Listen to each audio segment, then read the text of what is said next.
Bonsoir à toutes et tous. On va commencer. Donc, bienvenue à cette quatrième conférence de notre cycle annuel Construire une pensée, qui est imaginé par Mathias Gervais de Lafont, que je remercie. Donc, cycle conférence de l'école d'architecture Paris-Malaquais. Et donc, ce soir, on est très, très heureux d'accueillir Odile Seller, qui voilà, qu'on ne présente plus, qui a joué et continue à jouer un rôle à la fois très important comme architecte praticienne, dans un travail de recherche important, un travail aussi comme enseignante. Donc voilà, je me représente un peu tout le spectre de l'activité qu'on peut avoir en architecture. Et on va lui laisser la parole dans un instant. Mathias, tu dis aussi un mot, et puis ensuite notre président bien-aimé Franck Minert sera votre premier répondant avant un échange avec la salle. Bonne soirée à tous.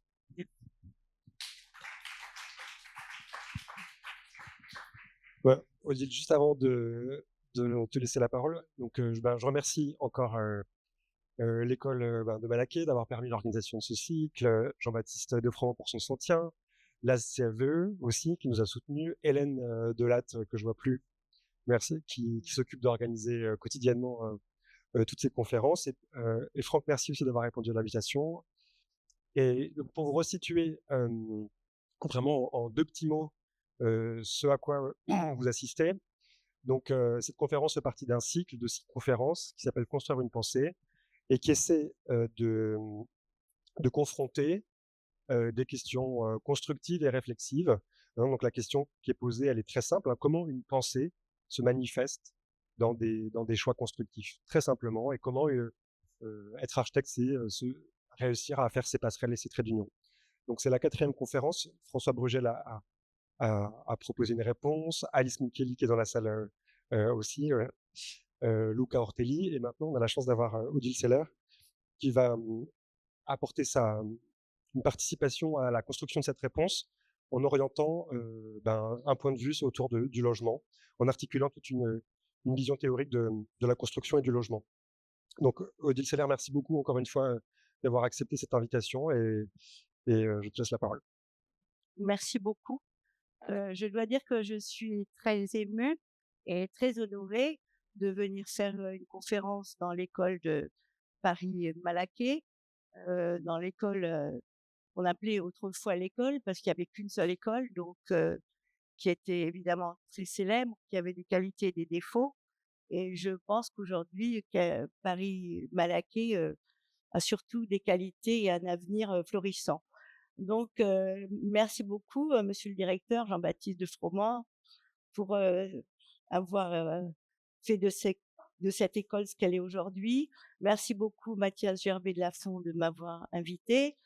Merci, Franck Minert, de faire le modérateur et de me poser des questions bien aiguisées. Merci beaucoup, Hélène Delatte, pour votre gentillesse et pour votre efficacité. Merci à tous les étudiants. Alors, je crois qu'il y a des étudiants dans la salle et il y a des étudiants aussi en visio, si j'ai bien compris, parce qu'évidemment, une école n'existe que s'il y a des étudiants. Merci aux nombreux professeurs que je vois. Merci à tous mes amis qui sont là. Voilà. Alors, en fait, avant de commencer, je voulais faire un petit préambule qui a rien à voir avec la conférence, mais qui pour moi est très très important. Ce préambule, c'est sur la crise du logement. Pourquoi je veux parler immédiatement de la crise du logement? Parce que je pense que c'est une chose qu'on ne doit pas oublier, qui existe malheureusement depuis des dizaines d'années, qu'on n'arrive pas à résorber de façon efficace et durable. Pourquoi? Il y a plusieurs réponses, mais en tous les cas, la crise perdure et pour un pays européen comme le nôtre, c'est quand même vraiment je suis pas très habituée c'est vraiment un problème. Alors en fait, aujourd'hui, il faut savoir qu'il y a 15 millions de personnes qui subissent la crise du logement. Il y a 4 millions de personnes qui sont mal logées, 3 millions qui sont logés dans des conditions très difficiles. Conditions très difficiles, c'est quoi? C'est par exemple, il y a 200 000 personnes qui vivent dans un garage, 200 000 personnes qui vivent dans un camping, 600 000 personnes qui vivent dans un hôtel meublé. Environ 1 million de personnes sont privées de logement personnel. 340 000 personnes vivent chez un tiers. 330 000 personnes sont à la rue, dont 2 800 enfants. 6 500 personnes vivent en Île-de-France aujourd'hui dans des bidonvilles. On a recensé 146 bidonvilles en Île-de-France. Il y a 10 000 personnes sur toute la France qui vivent dans des bidonvilles, hors les dom-toms. On a aujourd'hui 1 200 000 loyers impayés. Impayés évidemment parce qu'on a une population précaire. Il y a 3,5 millions personnes qui ont qui ont souffert du froid, c'est-à-dire qui n'ont pas pu se chauffer. Et en 2023, il y a eu 786 000 coupures de courant ou d'énergie. Donc évidemment, c'est assez atroce. Et je tenais à en parler. Je tenais à en parler aussi. Pourquoi? Parce qu'on nous dit tout le temps, à nous les architectes, qu'en fait, on s'intéresse qu'à la forme et puis on s'intéresse pas au logement. Mais donc, je pensais qu'on pouvait pas commencer un propos sur le logement sans parler de ça. Alors pourquoi? On a vu lors de la crise du Covid, en fait, ça a été incroyable. Le monde s'est arrêté.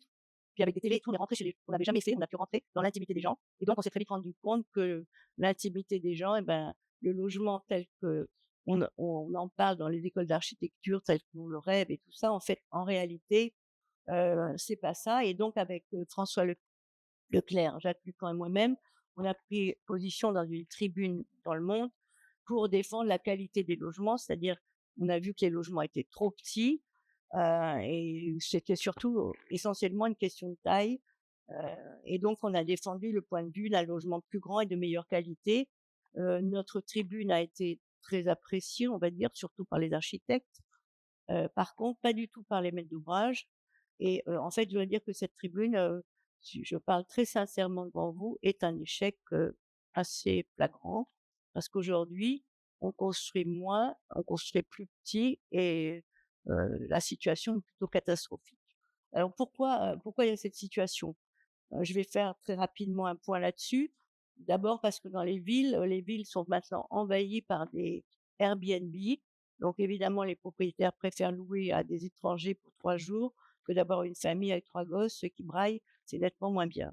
Et en plus, ça rapporte beaucoup plus. Donc il y a un manque cruel de logements, surtout dans les grandes villes. Pourquoi? Parce que ce sont les grands bassins d'emploi, c'est-à-dire en Île-de-France, à Marseille, Toulouse, Bordeaux, enfin, j'en passe. Pourquoi on n'arrive pas à construire plus? Parce qu'il y a un manque de foncier, parce que le foncier est trop cher, parce que le coût de la construction est cher. On l'a vu avec la guerre en Ukraine, les aciers ont beaucoup augmenté, par exemple. Les matériaux donc sont chers. Il y a énormément de normes, il y a une réglementation pléthorique. Et puis aussi parce que le logement est devenu pour beaucoup, non pas le fait de bien vivre, mais c'est devenu un produit financier. Et notamment, on connaît les méfaits de la loi Pinel. En plus, c'est durant des dizaines d'années, on peut dire qu'on a une politique publique faible en matière de logement. Donc voilà, je ne voulais pas qu'il soit dit que les architectes étaient uniquement des doux rêveurs et qu'ils ne s'intéressaient pas du tout à la production de logements. Effectivement, peut-être on s'y intéresse moins dans les écoles et encore. Et donc, je voulais commencer mon propos par ce préambule qui n'a en fait rien à voir avec ce que je vais dire maintenant. Voilà. Euh, alors maintenant, ma conférence s'appelle «Penser, bâtir, habiter». En fait, «Penser, bâtir, habiter», c'est en écho à Martin Heidegger qui a écrit, «Bâtir, habiter, penser» dans un ouvrage intitulé «Essais et conférences». «Bâtir, habiter, penser», c'est le propos de Heidegger qui dit, en fait, l'homme reprend les propos de Hölderlin, qui dit: «L'homme habite en poète». C'est-à-dire l'homme habite en poète sur cette terre, c'est-à-dire qu'il s'inscrit dans un univers qui lui permet, en tous les cas, de rêver et d'être poète. Alors pour Heidegger, en fait, il faut bien bâtir, et quand on sait bien bâtir, eh ben, on habite bien, et comme on habite bien, on pense bien. Voilà, donc ça, c'est un propos philosophique, mais un propos, je vous conseille de lire ce texte qui est intéressant. Et moi, je reprends je paraphrase ce texte en disant: «Penser, bâtir, habiter». Pourquoi penser? Parce qu'on va penser l'habitation, et quand on pense comment on va habiter, on va, on va penser aussi à comment bâtir tout ça pour pouvoir à la suite bien habiter. Donc comment bien habiter? Cette question est commune à tous les peuples, à toutes les cultures, à tous les lieux, à tous les continents, à toutes les conditions climatiques. Mais nous n'habitons pas tous de la même manière. Donc en fait, dans un premier temps, je voudrais me pencher sur l'histoire pour, pour démêler les chevaux, cette espèce de pelote de laine qui est constituée par le logement. Donc je vais commencer par remonter dans le temps. Pour remonter dans le temps, je vais remonter assez loin. Je vais remonter à 3000 avant Jésus-Christ. 3000 avant Jésus-Christ, des archéologues ont fouillé et ont trouvé la Maison Rouge à Marie en Mésopotamie. La Mésopotamie, c'est la Syrie actuelle. Cette maison a été retrouvée dans la vallée de l'Euphrate par le professeur Margueron. Et ce qu'on voit tout de suite dans cette... alors attendez, je ne sais pas comment faire pour aller là. Voilà. Ce qu'on voit, en fait, c'est que c'est une maison qui s'inscrit autour d'un patio central. Le patio central, on le voit ici représenté. Et ce patio central a la particularité dans cette maison d'être même couvert. On voit ici les archéologues qui sont en train de fouiller et de découvrir cette maison, donc un plan centré autour d'un vide central. Ce plan correspond en fait à l'organisation de la société, à une organisation du territoire, à un système familial et, comme dirait Lévi-Strauss, en fait, à une structure. Ce plan, en fait, on va le retrouver, c'est un type de plan peut-être universel, c'est un modèle immuable qui dure sur la longue durée. On le voit aussi ici à Priene. Priene, c'est une ville grecque qui est située en Turquie. On retrouve ce même plan avec le passage qui permet d'arriver dans un atrium autour duquel vont s'organiser les pièces. On retrouve la même chose à Délos, aussi 300 ans avant Jésus-Christ, avec ce vide central, cet atrium autour duquel s'organisent les pièces. En 79 après Jésus-Christ, grâce à l'éruption de l'Etna, on retrouve de manière assez intacte les maisons de Pompéi. On voit que c'est déjà plus élaboré, assez enrichi, assez subtil. Il y a toujours le patio central, il y a des patios latéraux, mais c'est toujours le même principe, avec là peut-être une organisation différente, avec une organisation de l'espace public et de l'espace privé. Mais en tous les cas, on est toujours sur cette même configuration. On pourrait dire que l'être humain s'installe autour d'un vide central et qu'il procède ensuite par une distribution par pièce. Alors, je vais faire un saut dans le temps assez important pour arriver en 1623 où Pierre le Muet publie Manière de bien bâtir pour toutes sortes de personnes. Alors, on voit donc dans son ouvrage, on voit des plans de maisons. Et ce qu'il y a d'assez intéressant, je trouve, c'est qu'en fait, ces plans sont cotés. Ce sont des plans assez précis. Et on a aussi cette entrée, et puis on est dans une cour. Derrière, il peut y avoir un jardin, il y a un bâtiment sur rue, un bâtiment sur cour, qui s'organise en couronne, ou bien comme ici, une grande cour autour duquel s'organisent les pièces. Les pièces sont organisées par enfilade, et c'est la première fois, je crois, que on parle de logement, parce que le logement était absent des traités d'architecture. On s'intéressait qu'à l'architecture majeure. Voilà. Ce plan, il est intéressant. C'est pas juste une élucubration. Ce livre, c'est pas juste une élucubration, parce qu'en fait, il a servi pour la reconstruction de Rennes. Le 25 décembre 1920, la ville de Rennes est pratiquement entièrement il y a un incendie qui brûle pratiquement la totalité de la ville et c'est cet ouvrage de Lemué qui va servir à rationaliser la construction, à faire correspondre la taille de l'îlot avec la taille de la parcelle, la taille des pièces. Et donc, l'ouvrage de Lemué, un siècle plus tard, va servir de référence. Les créations de Villeneuve ont pour cela permis de poser la question du logement ordinaire. Je fais encore un autre saut dans le temps, parce qu'il y a un ouvrage qui m'a énormément intéressé, c'est l'ouvrage de Jean-François Cabestan, La conquête du plein-pied. Donc, qui dit conquête veut dire que ça n'existait pas, que le bâtiment, que le logement n'était pas de plein-pied. Donc là, on voit aujourd'hui une image, alors je suis pas très bonne photographe, paraît-il, mais on voit une image avec ces immeubles du 18e qui sont très, très communs à Paris. Il existe alors 3 types de maisons, on va dire les maisons privées, les maisons à loyer et les maisons boutiques. Alors, si on prend le plan et voilà, on retrouve aussi dans cette manière d'habiter.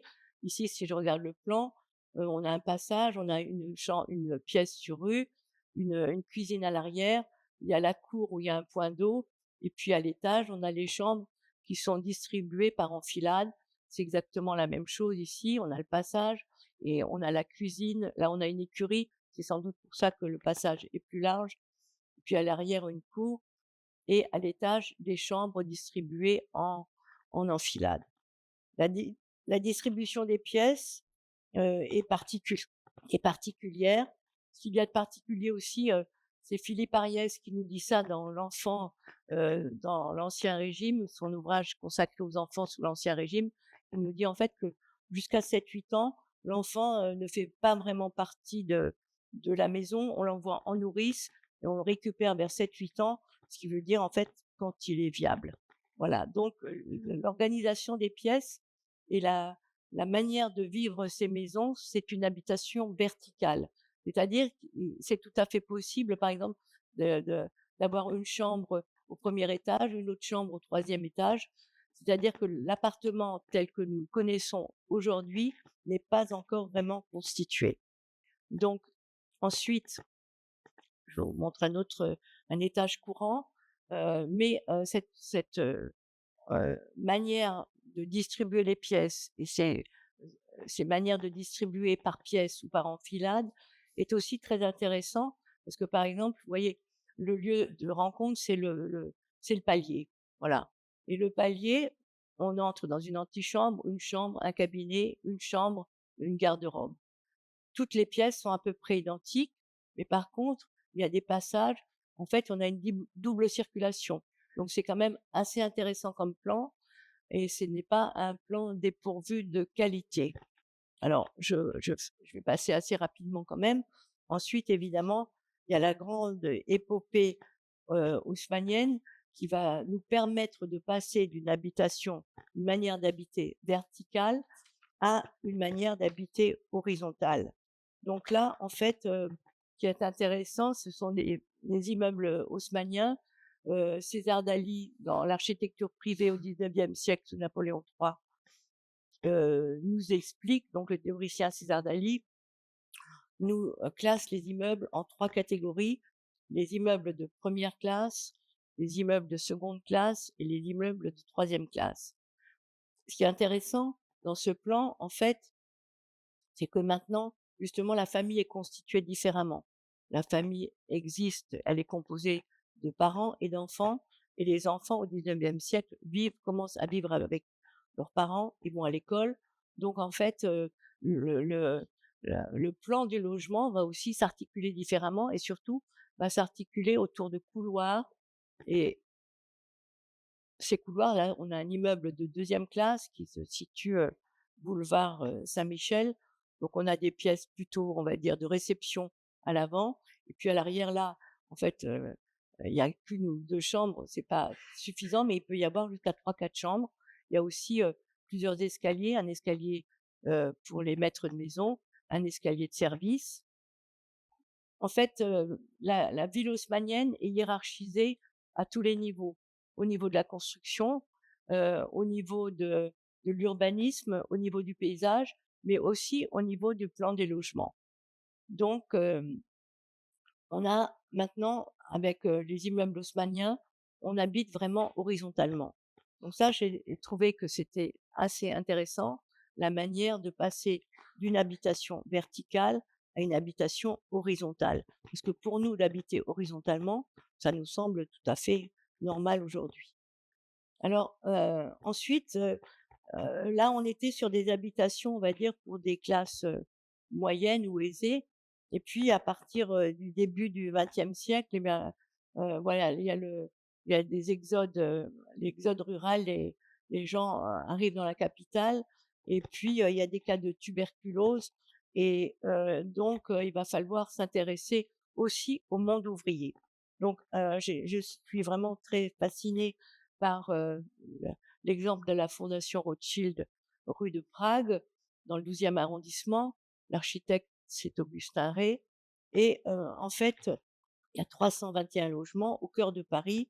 Et l'image de ce logement, c'est plutôt celle d'un palais. C'est pas du tout celle d'une bicoque ou d'une petite maison, c'est vraiment celle d'un palais. Et qu'est-ce qu'il y a d'intéressant dans la Fondation Rothschild? Ce qu'il y a d'intéressant, en fait, ce sont évidemment les logements, mais c'est d'une part, c'est le plan et en fait, tous les programmes annexes au logement. Alors, les programmes annexes, évidemment, il y a les boutiques, mais ça, vous me direz, c'est normal, on en trouve aujourd'hui. Il y a un dispensaire parce il faut qu'on soigne les gens, justement, il ne faut pas qu'ils aient la tuberculose. Donc, le dispensaire, c'est très intéressant. Il y a une garderie d'enfants. Il y a, une cuisine ménagère pour qu'on puisse apprendre à bien cuisiner, faire la cuisine. On peut y acheter des plats cuisinés. Il y a des plats particuliers pour les malades, les enfants et les vieillards. Et puis il y a même, en fait, ils appellent ça un dépôt mortuaire, c'est-à-dire, il y a une chambre, mortuaire, c'est-à-dire tout est organisé vraiment très, très bien tenu. À chaque, entrée correspond, une conciergerie, il y a des concierges, il y a des halls d'entrée. Au sous-sol, il y a un lavoir avec un système assez efficace de ventilation pour faire sécher le linge et il y a des bains-douches au sous-sol et des ateliers également pour, pouvoir bricoler pour les garçons. Parce que pour les filles, à l'étage, il y a une école ménagère évidemment parce qu'il faut savoir tenir sa maison, voilà et il y a même un amphithéâtre pour pouvoir, venir suivre des conférences, vous voyez? Comme vous aujourd'hui. C'est super. Alors l'autre chose qui est intéressante dans ce programme, c'est en fait, vous voyez au centre de la Fondation Rothschild, il y a un square. Donc justement, il faut venir respirer le bon air. On peut avoir des échanges, on peut discuter. C'est un peu une société idéale. Là, c'est le jardin d'enfants, vous voyez. Alors, il y a quand même un piano, parce qu'il faut qu'ils apprennent la musique, qu'ils apprennent les bonnes mœurs. Il y a un chevalet, il faut qu'ils apprennent à dessiner. Et puis là, voilà, il y a une cuisine pour que les, les femmes puissent apprendre à bien cuisiner et à tenir leur maison. Alors, ce système, évidemment, ne sera jamais reproduit, mais en tous les cas, il a en tous les cas eu l'avantage, je dirais, de faire penser le logement différemment, surtout le logement ouvrier, qui va permettre ensuite de pouvoir construire tous les immeubles de HBM qui se trouvent sur l'ancienne fortification de Thiers. Il y a 17 kilomètres de HBM. C'est la première grande opération. Il n'y en aura plus d'autres qui se situe dans ce qu'on appelait à l'époque la zone.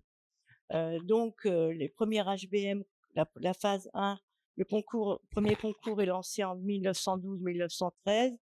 La première phase, c'est 1921-1925. La deuxième phase, 1927-1929. Et la dernière phase, 1945-1950. Donc, ça court environ sur 40 ans et c'est la première fois qu'on a vraiment du logement social de grande envergure. Ensuite, évidemment, vont venir les grands ensembles dans les années 60-70 et là, pour la construction, on voit évidemment qu'est mis en œuvre le chemin de grue, c'est l'industrialisation et la rationalisation du logement. Voilà. Alors, en fait, ce propos rapide et assez succinct, mais nous permet de balayer un peu l'histoire du logement. Alors, maintenant, je voudrais parler quand même d'aujourd'hui. Qu'est-ce qui se passe aujourd'hui? Comment on qu'est-ce qui nous motive quand on fait un logement? Qu'est-ce qui nous motive quand on pense, aujourd'hui à la question du logement? Alors d'abord, je dirais que ce qui est intéressant pour moi, c'est qu'on a tous des références communes. C'est-à-dire que tous là, tels qu'on est, on a en tête des références qui sont les références communes à nous tous. Alors moi, je parle des références qui sont les miennes, parce qu'évidemment, vous, en tant que jeune étudiant, vous avez peut-être, d'autres et sans doute, j'espère, d'autres références. Donc effectivement, la première référence, qui me vient à l'esprit, c'est celle de Jean Nouvel avec Mnemosyus, parce qu'il va bouleverser cette histoire du logement. C'est-à-dire qu'il reprend un peu le concept de Le Corbusier à Marseille et il va faire une espèce de machine à habiter. D'ailleurs, par exemple, les portes de l'habitation sont des portes de garage, c'est-à-dire qu'il y a un côté un peu machine industrielle, très intéressant. Après évidemment, ceux qui nous donnent carrément une claque, c'est l'Hackathon Vassal parce ils font un logement normal et puis en fait, ils nous donnent un espace gratuit, un espace extérieur. La maison, l'appartement, c'est comme une maison, c'est-à-dire que le l'espace extérieur est aussi important que l'espace intérieur. Ensuite, heu moi, j'ai évidemment, on a nous beaucoup regardé, on va dire dans les années, 90-2000, tout ce qui se produisait en Suisse parce que là, on a commencé à réfléchir autrement, qu'est-ce que c'était qu'une pièce? Et ça, c'est quand même, Roger Diner qui nous l'a appris. Il a fait des logements où toutes les pièces avaient la même taille, par exemple, et ça, c'était quand même une manière de réinterroger la typologie, une manière, nouvelle. Là, qui me semble vraiment intéressante. Ou alors, Herzog et de Meuron, là, c'est la rue des Suisses à Paris, qui eux, vont nous faire penser à la matérialité du logement. Comment, la matérialité du logement va donner aussi une expressivité au logement. Donc, voilà. Donc là, en fait, je voudrais vous parler maintenant de moi, comment, j'envisage, cette question du logement. Quels sont heu Qu'est-ce qui me motive? À quoi je pense quand je fais du logement? Alors, heu, en fait, je voudrais vous parler de mes références personnelles. Alors, une référence personnelle qui est très importante pour moi, c'est, l'écrivain Georges Perec qui, évidemment s'intéresse à l'espace, s'intéresse aux lieux et surtout, il va faire ce qu'on appelle la tentative d'épuisement d'un lieu parisien. Alors ça, justement, c'est quoi une tentative d'épuisement d'un lieu? C'est comment, en fait, l'imaginaire de tout un chacun va être, convoqué, comment on va se créer notre propre monde. Alors, Pérec, lui, c'est un écrivain que je vous conseille vraiment de lire, il est vraiment intéressant. Pérec, lui, il habitait à Paris, rue Villain, dans le 20e arrondissement. Alors, cette, rue Villain, c'est la rue de son enfance. Il en a pas de souvenir et il va justement tenter d'épuiser ce lieu parisien. C'est un lieu marquant pour lui. Il n'a plus de souvenirs. La rue, d'ailleurs, a été totalement rasée pour, laisser place au parc de Belleville, mais il lui reste ce qu'il dit dans ses textes, des impressions, des frémissements, des émotions personnelles. C'est là que ses parents ont été arrêtés pour être, emmenés dans un camp et ils y sont morts. Donc en fait, c'est des lieux, chargés de beaucoup d'émotions, mais il va faire aussi cette tentative d'épuisement de 12 lieux parisiens. Il va aller, et retourner dans des lieux qui va essayer de comprendre. Donc c'est des souvenirs, des lieux, des espaces. Et ce qu'il y a d'intéressant avec Pérec, c'est que c'est une lecture du passé, mais c'est surtout une matrice d'avenir. Parce que Pérec, c'est un écrivain du XXe siècle. C'est un écrivain qui a bouleversé le roman. Et donc, ça n'est pas du tout un côté nostalgique, c'est au contraire un côté porteur d'avenir. Donc ça aussi, comment, quand on voit un lieu, comment ce lieu peut être porteur d'avenir. Alors, voilà. Alors donc, la tentative d'épuisement d'un lieu parisien, je voudrais vous parler du Passage Roi. C'est une opération qu'on a fait dans le 19e arrondissement. Et chaque lieu, en fait, pour moi, est une découverte. Qu'est-ce que c'est ce lieu dans le 19e arrondissement, un quartier populaire? Donc quand on voit cette image, quand on est arrivé sur le site, voilà ce qu'on voyait. Et on voit d'abord sur l'image de gauche, on dirait la marque du temps. On voit des vestiges de l'alignement, de la profondeur, des percements, des toitures, des alignements de fenêtres, des désordres. C'est la ville, c'est le langage de la ville. Par contre, si on regarde de plus près, on voit des restes de papier peint, des couleurs, et là, on se dit, mais en fait, des gens habitent là-dedans. Les gens ont habité là. Il y a une vie qui s'est passée là. Et alors, après, on regarde et qu'est-ce qu'on voit? Et ben là, c'est complètement dingue, parce que finalement, li- on voit une histoire personnelle, on voit ces montées d'escalier avec ce papier, cette peinture rouge, que des gens ont touchée, des enfants ont, ont sautillé là dans les escaliers, ont joué. Et puis tout d'un coup, on rentre dans la chambre de quelqu'un. Je sais pas si c'est un homme ou une femme. J'aurais plutôt tendance, mais c'est idiot, à dire que c'est un homme. Et qu'est-ce qu'il a dans sa chambre? Il a une image totale, c'est-à-dire que la totalité de son mur est, est, est pris par Marilyn Monroe. Donc, vous voyez, tout d'un coup, on est quand on fait de l'architecture, on épuise des lieux en rentrant par moments dans l'intimité vraiment personnelle. Je me dis que cette personne a vécu des années, rentrée chez elle et discutait avec Marilyn Monroe, ou dormait avec Marilyn Monroe, mangeait avec Marilyn Monroe, je sais pas, mais quand même, vous voyez que ce qui me plaît aussi, c'est que l'architecture réserve des surprises. Alors, voilà, alors sur ce lieu parisien, finalement, je voulais vous montrer la photo de gauche, là, la photo de l'intérieur de l'îlot. C'est une photo du bâtiment qui a été prise après que ce soit livré, parce que généralement, les architectes font des photos une fois que le bâtiment est livré. Donc, c'est toujours très, très chic, très clean, tout est bien. Et finalement, quand on va après, ben, c'est une autre photo. Pour moi, la forme d'un bâtiment, c'est une question purement architecturale. C'est la formalisation, la formulation d'un concept. La formalisation nous renvoie à une image qui est le produit de nos références collectives, personnelles, de nos souvenirs, de nos sensations, de l'air du temps. Voilà. Donc, c'est un peu comme ça que j'aime interroger l'architecture.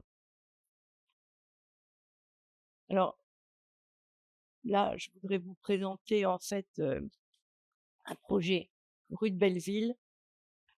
Vous voyez, rue de Belleville, c'est au 318, je crois, rue de Belleville. En fait, on a affaire à deux alignements. Un alignement ancien du Paris des Faubourgs, et puis il y a eu un retrait pour pouvoir construire plus haut. Et quand on a dû faire ce projet, en fait, il existait toujours sur le site un immeuble perdu. J'appelle ça un immeuble perdu, un immeuble oublié. Et donc, on a fait un nouvel immeuble. Voilà.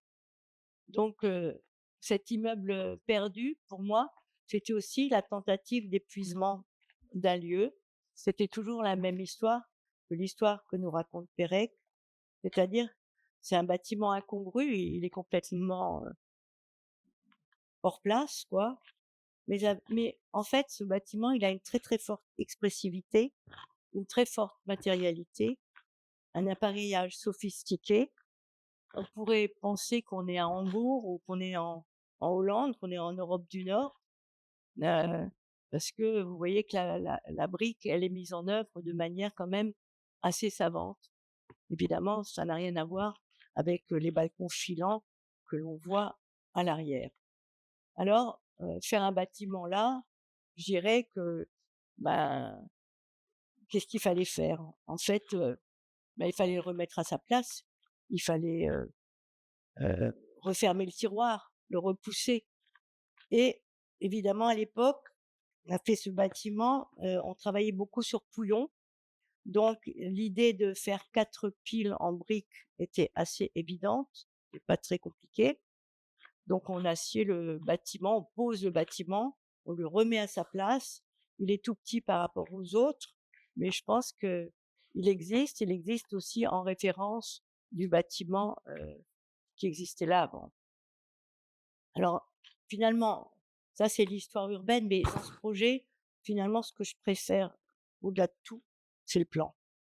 C'est le plan, parce que ce plan, en fait, pour moi, c'est un plan sans couloir, c'est-à-dire c'est un plan qui reprend les immeubles qu'on a vus, que Cabestan nous a présentés, les immeubles du XVIIIe siècle. C'est un plan où les pièces sont desservies par un vestibule. 7 portes donnent dans ce vestibule qui permettent d'autonomiser chacune des pièces. C'est pour moi, ça a été l'occasion de mettre en scène un dispositif historique et en plus, on a réussi à faire ce décalage qui était le même décalage que vous avez peut-être vu sur le plan, masse qu'on a vu au début. Donc en fait, pouvoir faire un plan de logement aujourd'hui à Paris, enfin aujourd'hui, c'est un petit moment quand même, aujourd'hui à Paris, en reprenant un plan du 18e, en reprenant l'idée du plan du 18e siècle, c'était un grand bonheur. Je pense que ça arrive pas souvent, malheureusement et de moins en moins. Voilà.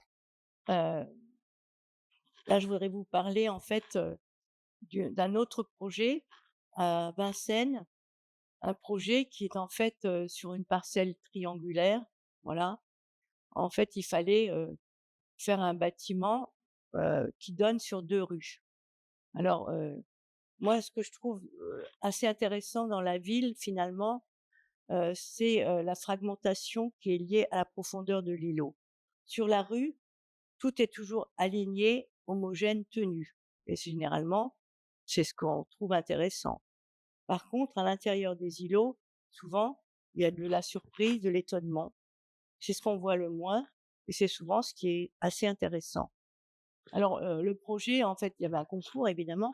En fait, les autres concurrents, je vais pas dire du mal des autres concurrents, mais ils ont pas gagné donc Heu, ils ont fait un bâtiment en forme de banane.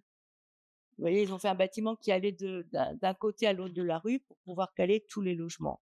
Bon, moi, ce que j'aimais bien, c'était quand même cette idée de la profondeur de l'îlot, de la transparence et comment on pouvait garder cette transparence. Alors, voilà, j'ai essayé d'abord on a essayé en tous les cas de faire, sur la rue quelque chose de très tenu, construit en briques, avec des fenêtres, avec, un appareillage assez sophistiqué de la brique pour les fenêtres, en haut dans la toiture des fenêtres surdimensionnées et puis à l'intérieur, en fait, un univers totalement différent. À l'extérieur, c'est de la brique et à l'intérieur, c'est du bois. Alors là, vous me direz: «Bon, ben, voilà, c'est un projet d'architecte, quoi, c'est bien». Mais en fait, pour moi, l'intérêt, il se situe ailleurs. En fait, l'objectif, c'est toujours les typologies, c'est toujours se recherche sur la typologie, c'est de faire 2 bâtiments sur rue où il n'y avait aucune circulation. C'est-à-dire quand dans ce bâtiment, il y a pas de circulation, dans l'autre bâtiment, il y a pas de circulation.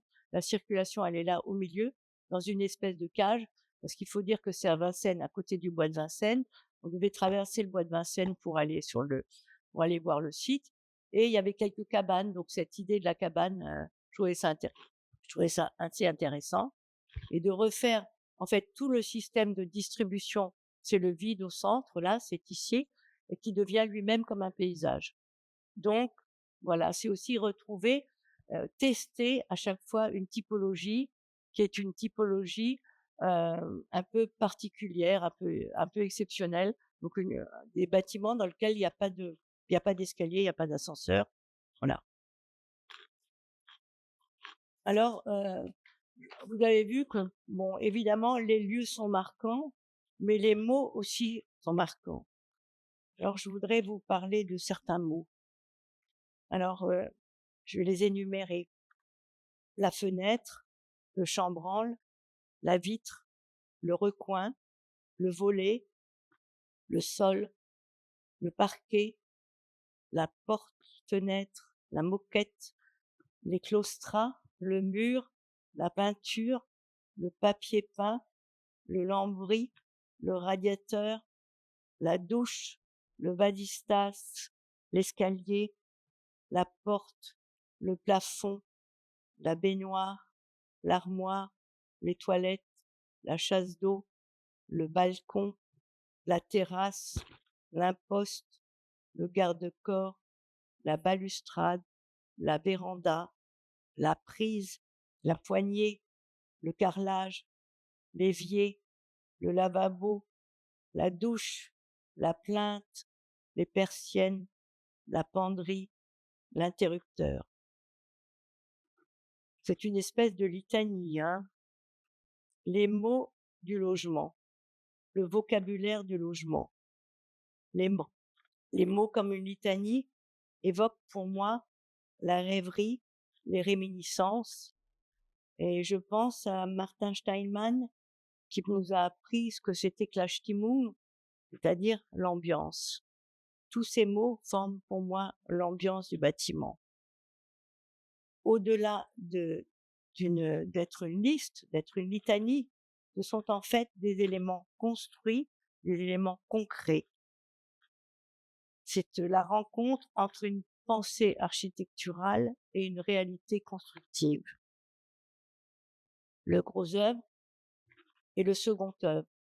Ces mots sont plutôt des mots du second œuvre. Ces mots me plaisent aussi parce qu'ils font appel à des artisans, un électricien, un plombier, un peintre, un menuisier, un carreleur. C'est-à-dire, ils font appel à un savoir-faire. Et je pense que ça, c'est vraiment très, très important et qu'on doit penser à la réalité, à ce qui est vraiment concret dans le logement, mais on peut y penser aussi de manière presque poétique aussi. Alors, je vais prendre quelques exemples, vous voyez, de fenêtres. Alors la fenêtre, évidemment, la fenêtre, c'est le grand thème de l'architecture. La fenêtre, ça sert évidemment à éclairer, à aérer une pièce. Mais où elle est placée, la fenêtre? Dans une pièce. Elle est placée à droite, à gauche, en bas, en haut, au milieu. C'est la même chose pour la balustrade. Elle est placée au milieu, plutôt sur l'extérieur, plutôt sur l'intérieur. Il y a la question aussi de la matérialité qui m'intéresse. Par exemple, dans le sol, évidemment, c'est pas pareil si c'est un parquet, parce que ça va faire un bruit différent quand on va marcher. Le radiateur aussi, c'est intéressant.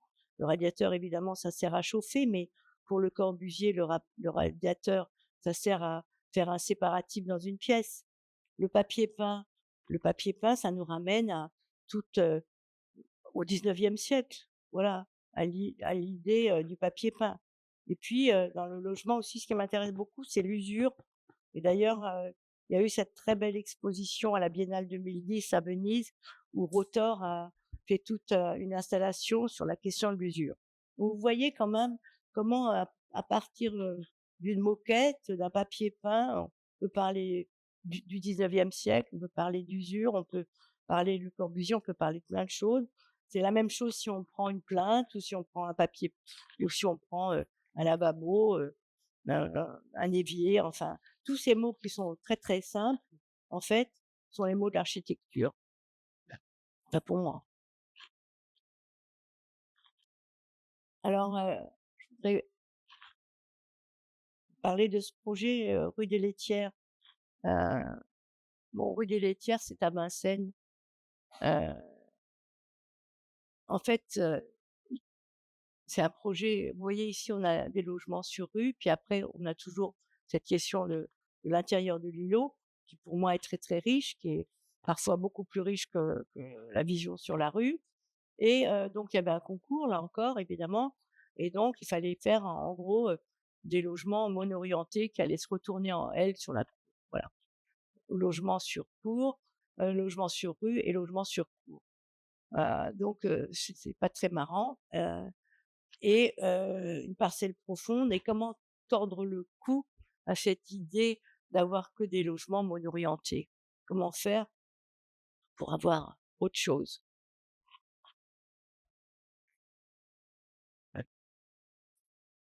Alors finalement, la capacité constructible, comme on dit, était de 20 mètres. Donc on a poussé le logement jusqu'au bout, là on a 20 mètres, et donc comme on pouvait avoir que des logements mono-orientés, on s'est dit: «Ben non, nous on va faire des logements à multiples orientations où toutes les pièces seront éclairées, même les couloirs et même les salles de bain». Donc on a fait un grand vide central, et vous voyez ici on a une salle de bain, on a 3 chambres, on a un couloir qui est éclairé, on a une cuisine qui est éclairée et un séjour.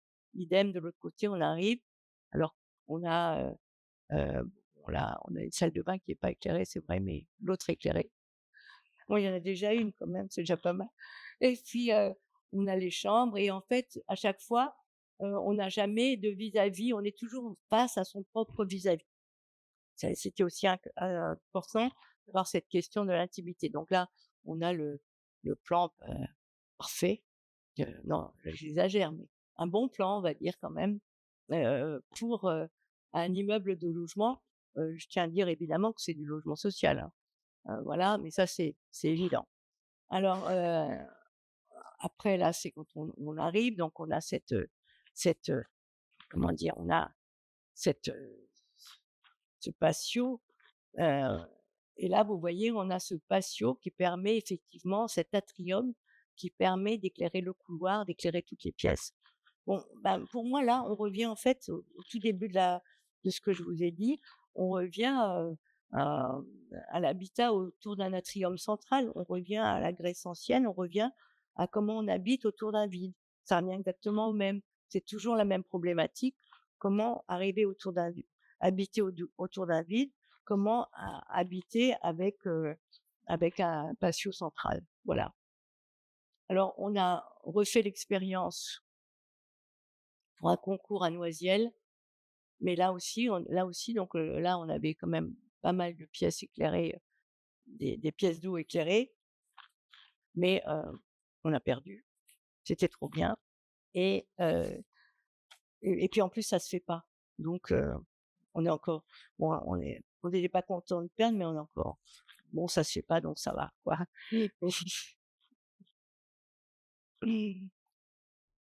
Alors maintenant je vais parler, d'un très vieux projet, du premier projet, et qui date des années, qui a été fait dans les années 90, parce que, pourquoi je veux parler de ce projet?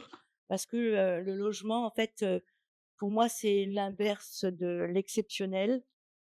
C'est, je pense à Loos, qui en 1920 a écrit un article pour Archid aujourd'hui, sur le vêtement, où il parle du vêtement.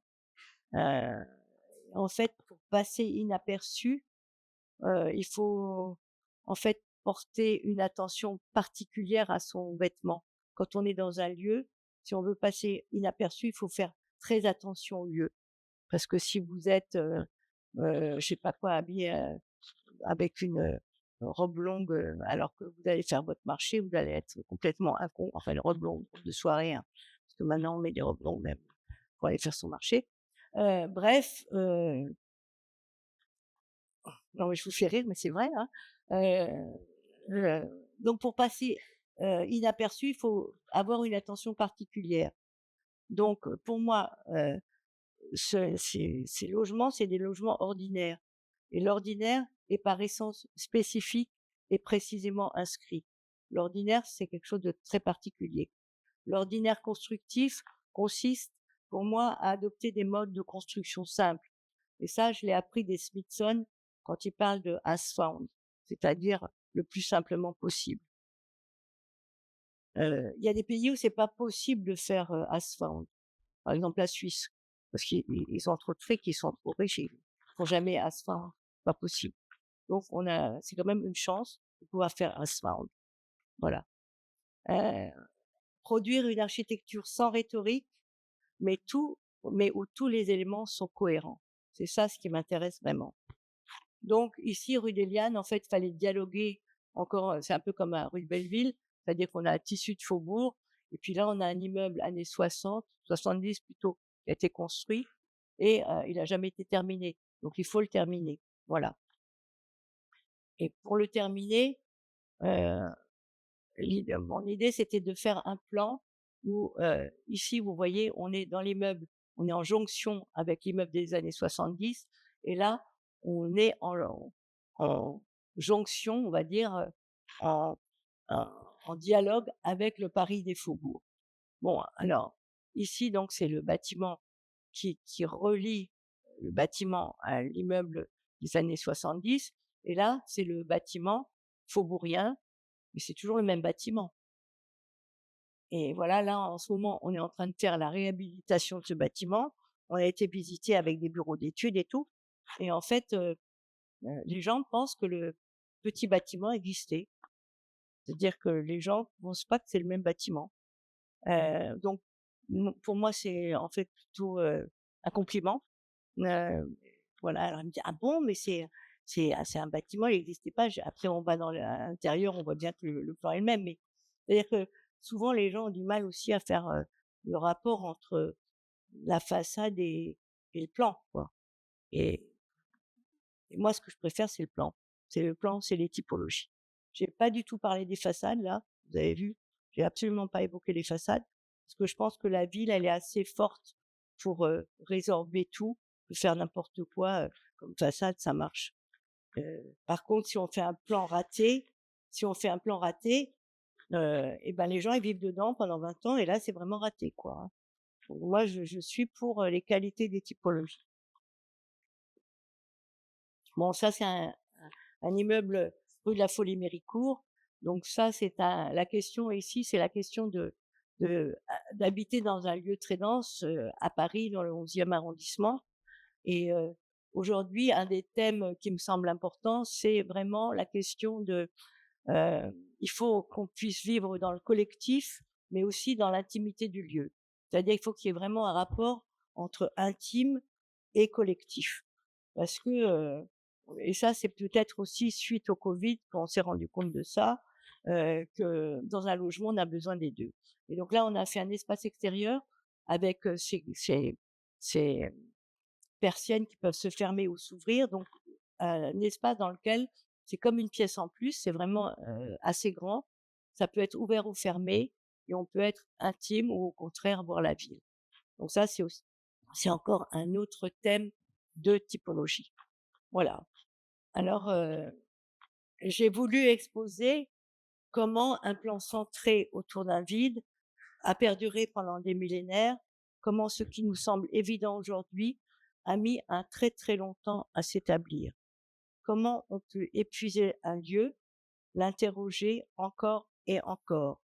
Comment la force des mots, aussi simples que porte et vie et plainte, peut établir un lien entre histoire et réalité constructive.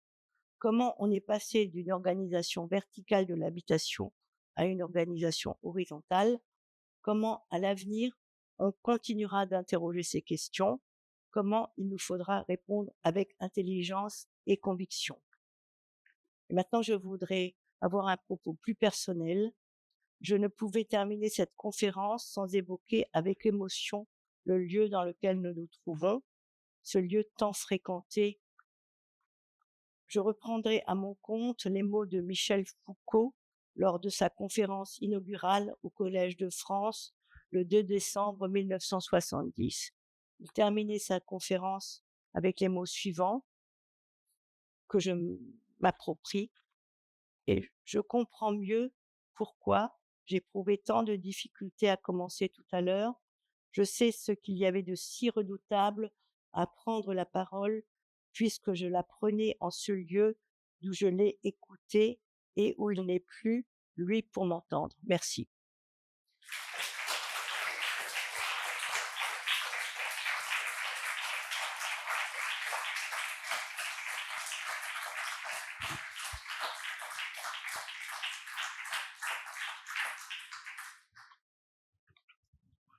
Merci infiniment. Bon, je donne la parole à Franck pour commencer à échanger. Ouais. Merci beaucoup, Olivier Seller, pour cette conférence très riche. J'ai oublié mes lunettes, mais je pense que je me Vous voulez que vous prête les miennes? Ouais, je vais lire. Merci. Merci. Moi, c'est des lunettes, des loupes, hein, c'est des trucs à 2 balles. Hein. Merci beaucoup. Non, il y a plein de choses sur lesquelles on peut se saisir pour commencer les questions. Donc, je vais avoir peut-être une question un peu générique pour ensuite donner la parole j'espère, aux étudiants ou aux enseignants qui sont présents avec nous. Donc, un grand merci pour tout ce contenu, ce voyage dans l'histoire également, et surtout cette on va dire démonstration d'une sensibilité, d'un regard sur des lieux intimes, avec les images de destruction, de chantier, comme celui-ci par exemple. Donc par un détour avec Georges Perec. Donc cette sensibilité, ce voyage dans l'histoire effectivement, et cet intérêt très profond, je pense un peu obsessionnel dans le très bon sens du terme sur la typologie et le plan. Et donc vu que nous sommes à l'école de Paris-Malaquais avec un intérêt profond pour l'expérimentation, donc ça nous touche quand vous parlez de tester des typologies.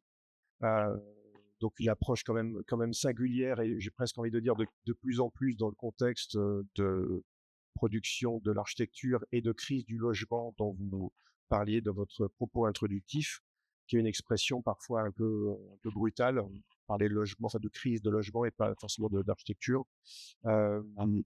Et donc ma question serait de comment ou par rapport aux étudiants, quelle posture ou quels encouragements on pourrait formuler auprès d'une jeune génération pour avoir et défendre cette posture d'expérimentation, de test et d'une certaine manière de résistance par rapport à un contexte professionnel qui est difficile.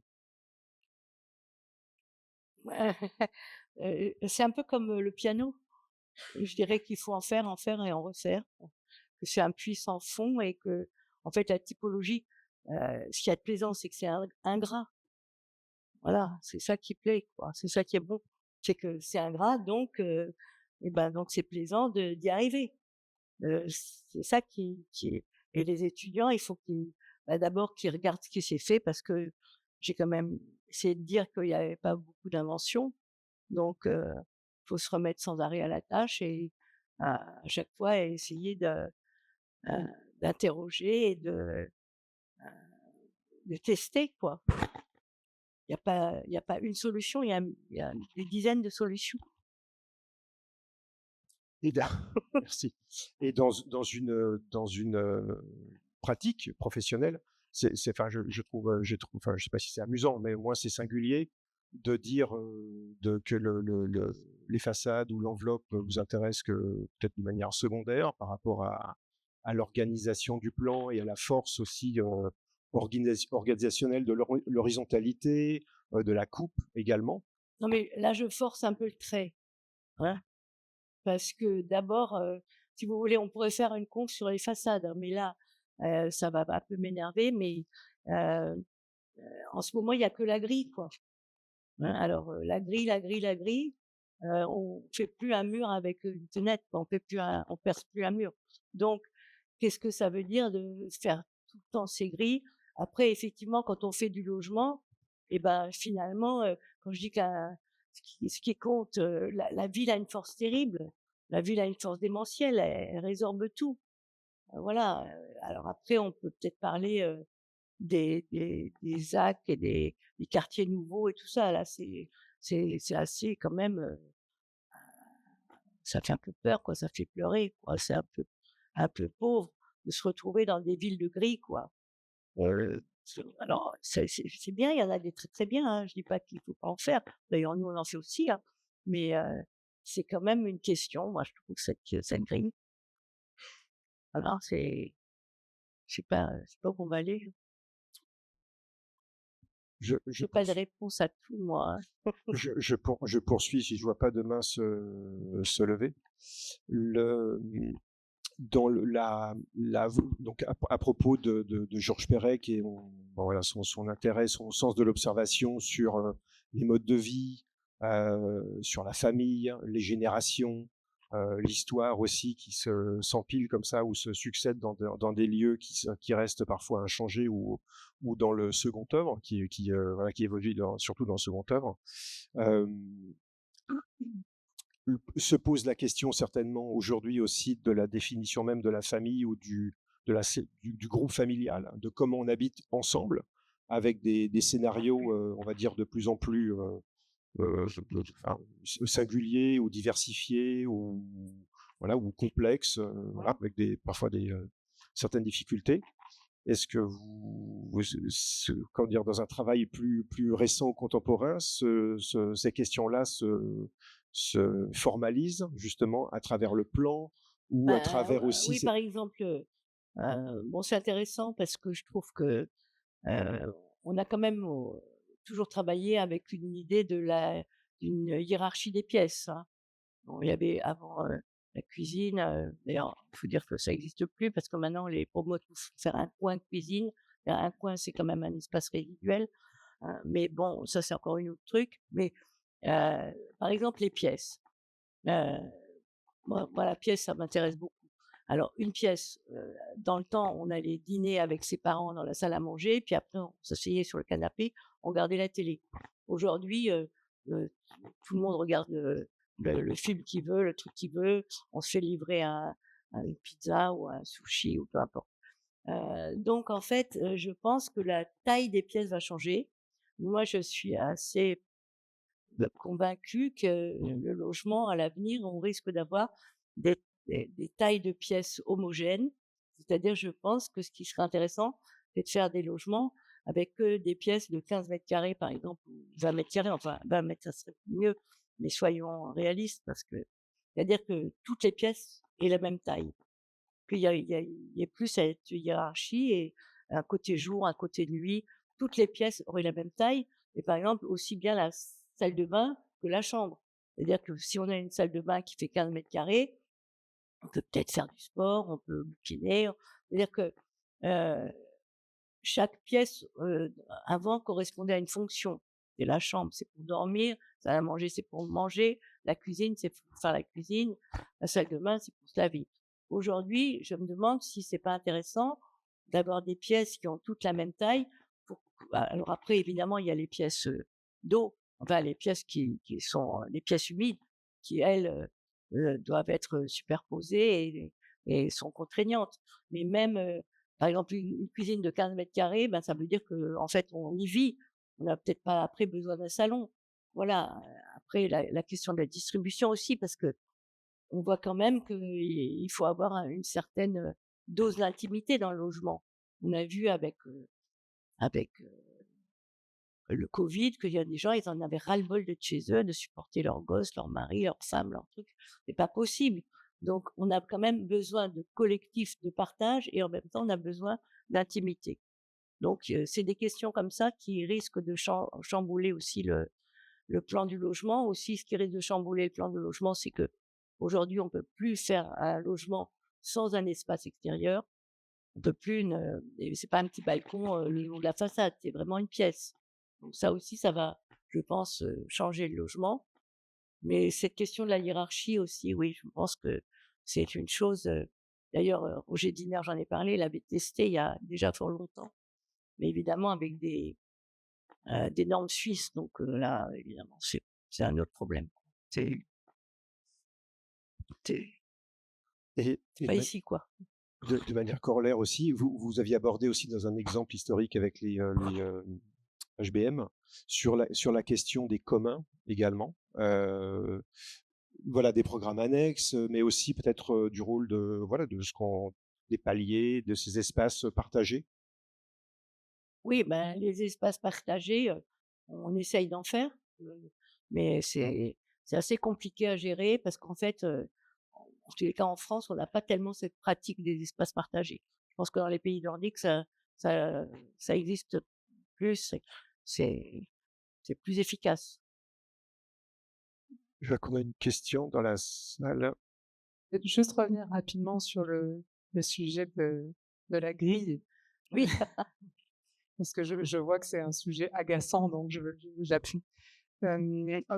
Tu parlais là à l'instant de la question de la différenciation des pièces. oui, C'est vrai que c'est une thématique qui revient souvent dans notre travail et de plus en plus aujourd'hui parce que pour le moment, c'est un des rares leviers qu'on a trouvé pour pouvoir fabriquer un logement qui serait un peu sans mode d'emploi, d'une certaine manière. On peut y habiter famille recomposée, on peut y habiter solo, on peut y habiter en coloc, on peut y habiter comme on a envie d'y habiter d'une certaine manière.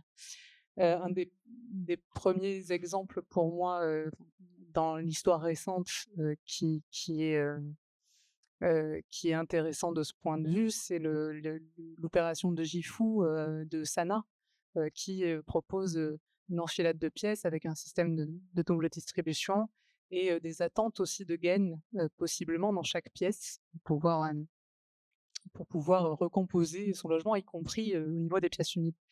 Donc là, il s'agit d'un système à refend porteur. Et finalement, est-ce que la grille ne serait pas simplement supportable à condition qu'elle soit traduite en plan réellement? Parce que lorsqu'on fait une grille, en réalité, on fait un système à ossature. Et quand on fait un système à ossature, on a possiblement un plan centré, un plan sur un schéma à 9 cases, par exemple, et qui donc indifférencie les pièces, et qui fabrique un plan libre. Donc, est-ce que c'est la seule condition pour que la grille te soit acceptable? oui, la grille, c'est plutôt, parce que pour moi, quand je dis la grille, parce que c'est devenu un effet de mode. C'est-à-dire que c'est ça qui est c'est pas la grille en soi. La grille, si elle est entre guillemets «intelligente» et tout, c'est intéressant. Mais, quand ça devient un peu un effectivement, si derrière la grille, on a toujours le même type de logement, ça change rien, je vois pas l'intérêt de faire une grille. Voilà, la grille, elle est intéressante si elle produit aussi derrière quelque chose. Mais, par exemple, le fait d'avoir que des pièces de la même taille, bah, les promoteurs, ils sont pas du tout, hein. Et eux, ils veulent faire que des pièces de petite taille. Non, mais c'est vrai, je veux dire aujourd'hui, on est quand même dans un truc de dingue et même, le peu de logements qu'on fait, il y a beaucoup de programmes qui sont carrément arrêtés et tout donc, c'est, heu, c'est un peu dramatique, quoi.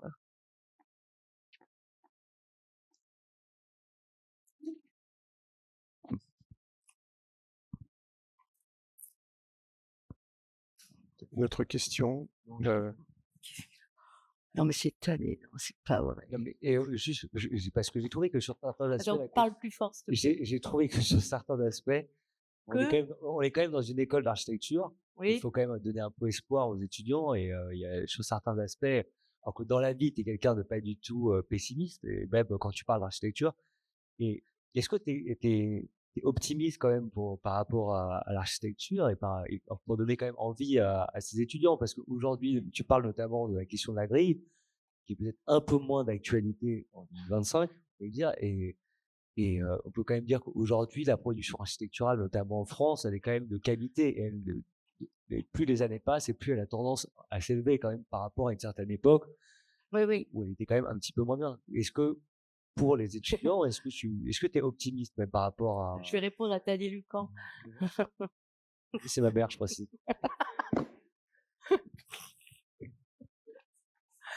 Non, mais évidemment que je suis très optimiste parce que sinon, ben, je viendrais pas. Enfin, je veux dire, je suis optimiste, mais ici, on est là, pas pour être pessimiste ou optimiste, on est là pour un peu réfléchir, pour, poser des questions, voir comment on peut y répondre et quand je dis la grille, parce que c'est un peu une provocation évidemment, voilà, on est là, il y a des étudiants donc faut un peu les provoquer. Si on dit voilà, c'est pour ça. Mais moi, je trouve que le niveau moyen général des architectes est vraiment très très bon. Enfin, je trouve qu'il y a un saut qualitatif énorme et que ça, c'est quand même lié. On peut remercier tous les enseignants parce que c'est quand même les écoles qui ont permis ça depuis, on va dire, 10-15 ans. Et on a vraiment un investissement très fort dans les écoles avec des étudiants qui sont investis, qui réfléchissent, enfin, qui sont guidés d'ailleurs par leurs professeurs, mais c'est vraiment, c'est indéniable ça. Question pour Odile Seller, s'il vous plaît, dans la salle.